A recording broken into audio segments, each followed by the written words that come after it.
Bienvenue dans le podcast Le jour où elles ont dit non. Aujourd'hui, Nadia Mourad.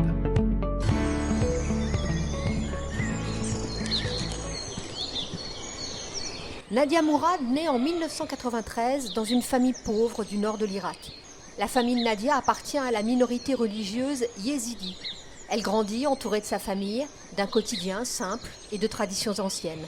Elle rêve avec ses sœurs d'avenir, étudier, construire, vivre libre. Mais en août 2014, tout bascule. L'État islamique entre dans sa ville, son peuple, les yézidis, est pris pour cible. Les hommes sont tués, les femmes et les filles enlevées.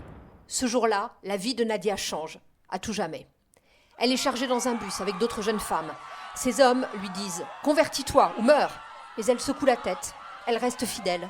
Un militant l'emmène, la sépare de sa mère. Elle comprend qu'elle n'est pas là par hasard. Elle a été prise pour être une esclave sexuelle. Son enfer commence. Elle subit la violence, la torture, la déshumanisation. Elle est vendue, échangée, humiliée. Chaque jour, elle sent qu'elle meurt un peu plus. Mais elle ne perd pas tout. Son esprit, sa foi, son identité yézidi reste en elle. Et puis un jour, Nadia s'échappe. Elle marche la nuit, traverse la peur, frappe à la porte d'étrangers qui risquent tout pour la sauver. Enfin, elle arrive dans un camp de réfugiés, puis bien plus tard en Allemagne, où elle va tenter de reconstruire sa vie.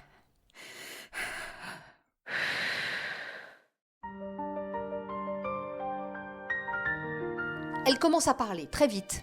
Elle s'adresse aux Nations Unies. Elle témoigne devant le monde. On nous vend, on nous viole. Nous ne sommes pas des chiffres, nous sommes des êtres humains.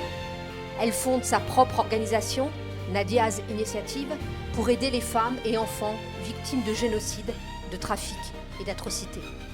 En 2016, elle devient ambassadrice de bonne volonté de l'ONU.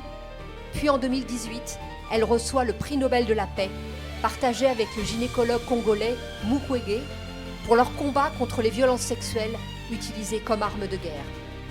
Et son combat, depuis, n'a pas cessé, parce qu'elle a porté devant le monde un crime que beaucoup refusaient de nommer, forçant gouvernements, ONG et institutions internationales à reconnaître le génocide yézidi. Grâce à elle, des enquêtes ont été ouvertes et la justice internationale a dû regarder en face ces horreurs infligées à un peuple. Désormais, Nadia Mourad incarne la résistance. Son nom est devenu un symbole, un message de paix. Vous écoutiez le podcast Le jour où elles ont dit non. Rendez-vous au prochain épisode pour une nouvelle histoire de courage.